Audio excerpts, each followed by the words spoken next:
ये आकाशवाणी है। प्रस्तुत है कार्यक्रम सुर्खियों में। इसके अंतर्गत सुनिए रक्षा क्षेत्र में आत्मनिर्भरता के लिए सरकार के प्रयासों पर चर्चा। इसमें भाग ले रहे हैं रक्षा विश्लेषक एयर वाइस मार्शल SJ नानोदकर। कार्यक्रम का संचालन कर रहे हैं पत्रकार अजय बनर्जी। हम बात करेंगे रक्षा मंत्रालय की आत्मनिर्भरता के जो अभियान चला हुआ है, बजट में कैसी एलोकेशंस करी गई हैं और होने वाला एरो इंडिया जो कि कल बेंगलुरु में शुरू होगा। मेरे साथ है AVM नानोदकर साहब। नानोदकर साहब, 6,81,210 करोड़ का बजट अगले वित्त वर्ष के लिए दिया गया है रक्षा मंत्रालय के लिए। ये माना जाए तो 9.53% की ये इंक्रीज है पिछले साल से। इसमें से कोई 1,48,722 करोड़ मॉडर्नाइजेशन के लिए रखा गया है। अगेन, मैं अपने श्रोताओं को ज्यादा नंबर ना बताते हुए यहीं पर आपसे पूछूंगा कि ये सर मॉडर्नाइजेशन रक्षा मंत्रालय का बजट जो करीब 13% है पूरी की पूरी बजट में से, इसका क्या इम्पैक्ट होगा, क्या इसका श्रेय निकलेगा हमारे रक्षा के क्षेत्र में? ये जो आंकड़े आपने बताए हैं और परसेंटेज भी बताया है बजट का, और सीधा सवाल ये किया है कि मॉडर्नाइजेशन का बजट क्या एडिक्वेट है या नहीं है। ईयर ऑन ईयर पिछले कई सालों में हम बजट में सिर्फ पीछे वाला पेमेंट कैचअप कर रहे हैं। अगर मॉडर्नाइजेशन के बारे में अगर बताओ कि 13% से मॉडर्नाइजेशन का बजट बढ़ गया है, तो उसका डायरेक्ट इम्पैक्ट होना चाहिए हमारे सेना के मॉडर्नाइजेशन पर, यानी तीनों थल सेना, वायुसेना और नौसेना के मॉडर्नाइजेशन के ऊपर। 2-3 हिस्से में बांटता हूं मैं। एक तो अगर वायुसेना की बात करें, क्योंकि ज्यादा करीबी विषय है वो, तो क्या हम मॉडर्नाइजेशन के तौर पे सारी चीजों में लड़ाकू विमान, वेपन्स हमने फेज आउट करने के लिए तैयार रखे हैं, या तो हवाई जहाज हो या वेपन सिस्टम्स हो, ये सारी चीजें उस मॉडर्नाइजेशन के दायरे में आएगी वायुसेना के लिए। और उससे आगे बढ़ के हैं कि आज हम स्पेस की बात कर रहे हैं। वायुसेना अध्यक्ष ने भी बताया अभी हमको अर्जेंटली सोचना पड़ेगा कि स्पेस बेस्ड एक्टिविटीज कैसे कंट्रोल में लानी है। अगर आप देखते हो तो वायुसेना को क्या ये 13% का क्या हिस्सा मिलेगा, कितना उनका मॉडर्नाइजेशन डायरेक्शन में होगा,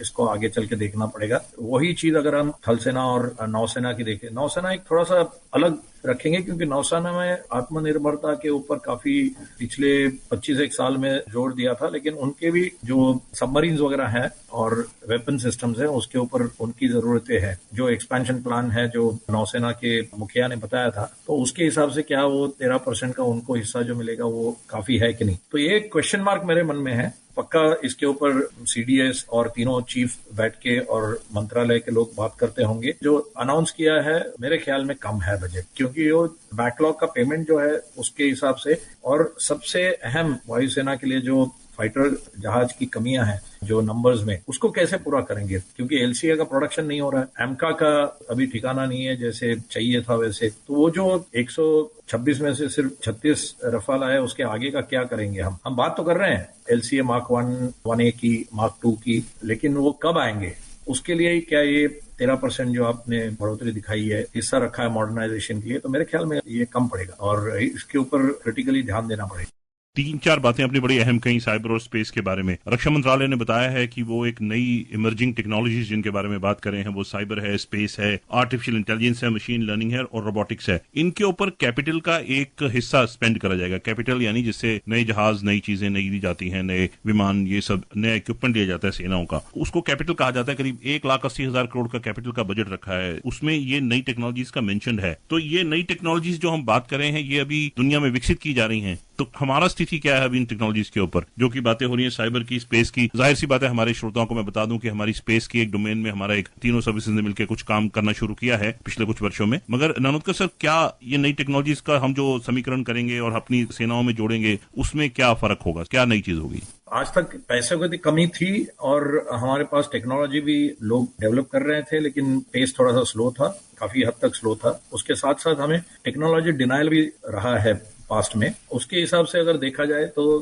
पैसों का अलोकेशन जरूरी था और उस डायरेक्शन में हम कदम रख रहे हैं। आपने जो लिस्ट बताई चीजों की जो हम चाहते हैं कि हमारे पास ये टेक्नोलॉजीज आए, उसमें से अगर हम सिर्फ स्पेस की और एरोस्पेस की बात करें तो हमें काफी ग्राउंड कवर करना है इस डायरेक्शन में, क्योंकि ओवरनाइट तो आप टेक्नोलॉजी डेवलप नहीं कर सकते। अगर बाहर से आप टेक्नोलॉजी ट्रांसफर भी करना चाहेंगे तो उसकी एक कीमत चुकानी पड़ती है। दोनों मायने में, एक तो कीमत पैसों के मायने में देनी पड़ती है और टाइम भी उसमें लगता है। ये नहीं है कि आज आप पैसे लेके बाजार में जाओ, कल टेक्नोलॉजी लेके आओ और उसको इम्प्लीमेंट कर दो आप। दूसरी बात है कि अगर सिविल इंडस्ट्री में टेक्नोलॉजी लानी है और इम्प्लीमेंट करनी है तो काफी हद तक वो इजी हो जाता है, लेकिन डिफेंस में उस टेक्नोलॉजी को एप्लीकेट करना है तो उसके लिए काफी सारी आपको चीजें देखनी पड़ती है कि जो टेक्नोलॉजी दे रहे हैं वो डिनायल के तौर पे अगर खड़े रहे तो उसका क्या इम्पैक्ट होगा। दूसरी बात, उसको आपके एनवायरमेंट में आपको कैसे लाना है, उसको आपके इक्विपमेंट के साथ उसको कैसे जोड़ना है। तो इन सारी चीजों को मद्देनजर रखते हुए ही अगला कदम ले सकते हैं। ये फैक्ट्स है। और पॉजिटिव इसकी बात यह है कि पहले हमारे पास पैसे ही नहीं एलोकेशन एडिक्वेट होता था और उसकी वजह से काम करने वाले लोगों का काम करने का उत्साह भी उतना ही कम था। तो उस हिसाब से हाँ, हमारे पास अभी डेडिकेटेड एलोकेशन है इन सेगमेंट्स के लिए। ये सब सेगमेंट्स में भी एलोक होगा। इसरो के साथ बैठ के तीनों सर्विसेज किस हिसाब से बात करते हैं, क्योंकि हमको कम्युनिकेशन सैटेलाइट चाहिए डेडिकेटेड टू सर्विसेज, हमको रिकॉग्निशन सैटेलाइट चाहिए डेडिकेटेड टू सर्विसेज। ये सारी चीजें अभी स्पेस डिवीजन अभी 2 स्टार हेड कर रहे हैं और वो काफी अभी 4-5 साल से उसमें काम हो रहा है। तो इन चीजों के लिए रियलिटी में लाने के लिए जो चाहिए उसके ऊपर अभी काम करना बहुत जरूरी है और जल्दी काम करना जरूरी है। बड़े सारे आइडियाज है, बड़े सारे व्हाइट पेपर्स वगैरह दिए हुए हैं इन विषयों के ऊपर, लेकिन वो अभी रियलिटी में लाने की जरूरत है हमको तुरंत, क्योंकि हम वैसे ही थोड़ा पीछे चल रहे हैं इन मामलों में। तो इसके लिए बहुत जल्दी काम करना पड़ेगा और ये पैसे जो एलोकेशन है उसका यूटिलाइजेशन तीनों सर्विसेज ने मिलकर और सीडीएस उसके ऊपर नजर रखते होंगे और डिफेंस मिनिस्ट्री उसके ऊपर काम कर रही होगी, तो इसका इफेक्टिव इम्पैक्ट होना जरूरी है। भारतीय रक्षा मंत्री राजनाथ जी ने आज एयर इंडिया के बारे में विस्तारित रूप से बताया। आइए सुनते हैं हमारे संवाददाता सुधींद्र की एक रिपोर्ट बेंगलुरु से।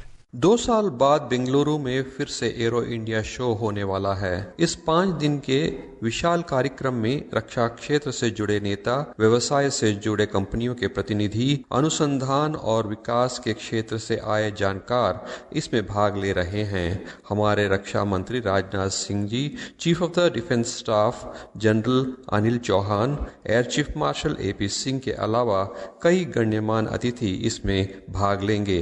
रक्षा सचिवों की बैठक, CEO round table, iDEX startup कार्यक्रम और हवाई करतब इस बार के प्रमुख गतिविधि हैं। इस बार के एयर शो में एक विचार चर्चा का विषय बन गया है। भारत को 5th generation stealth fighter aircraft की जरूरत है।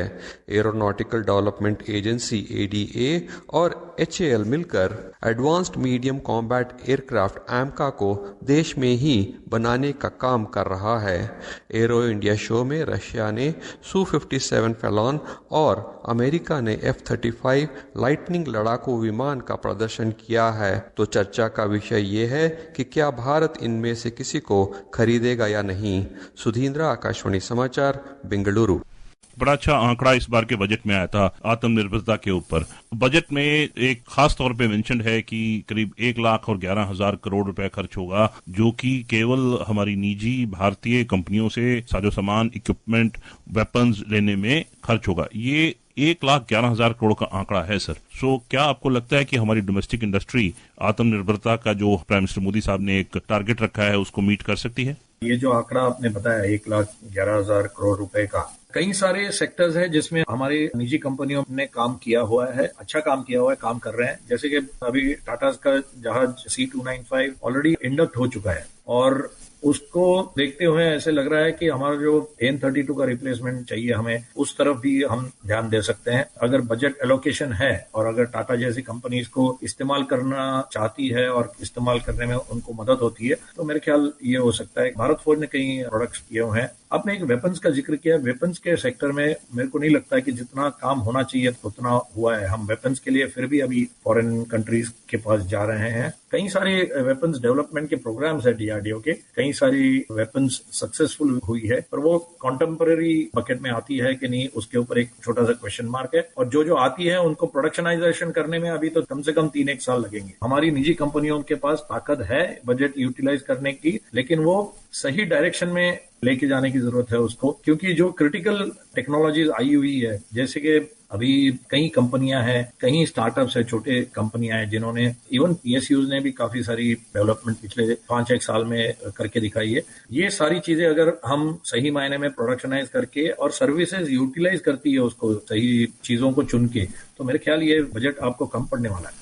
एक बजट में ही आत्मनिर्भरता के ऊपर दो बड़े अहम चीजें थी। एक तो इंडियन कोस्ट गार्ड को करीब 9,600 करोड़ की एलोकेशन है नए जहाज जो उनके पोत होते हैं वो लेने के लिए, डॉर्नियर एयरक्राफ्ट लेने के लिए और हेलीकॉप्टर लेने के लिए। साथ के साथ बॉर्डर रोड ऑर्गेनाइजेशन सर, जो कि चीन के साथ लगते हुए सीमाओं के ऊपर सड़कों का काम करती है, टनलिंग का काम करती है, कोई 7,100 करोड़ के एलोकेशन बॉर्डर रोड ऑर्गेनाइजेशन को भी है। केवल कई टारगेटेड जो बजट में बताए गए हैं, टनल यांगसे के पास जहां पर 2020 के अंदर हमारा चीन और भारत के सैनिकों के बीच में झड़प भी हुई थी, वहां पर जम्मू कश्मीर में कोई टनल्स के ऊपर काम हो रहा है। तो इन दोनों चीजों को सर, कोस्ट गार्ड के 9,600 करोड़ और बॉर्डर रोड ऑर्गेनाइजेशन के 7,100 करोड़ की तकरीबन की एलोकेशन को आप कैसे देखते हैं, जबकि देखा जाए कि भारत के क्षेत्र को मजबूत करने के लिए और समुद्री क्षेत्र को मजबूत करने के लिए?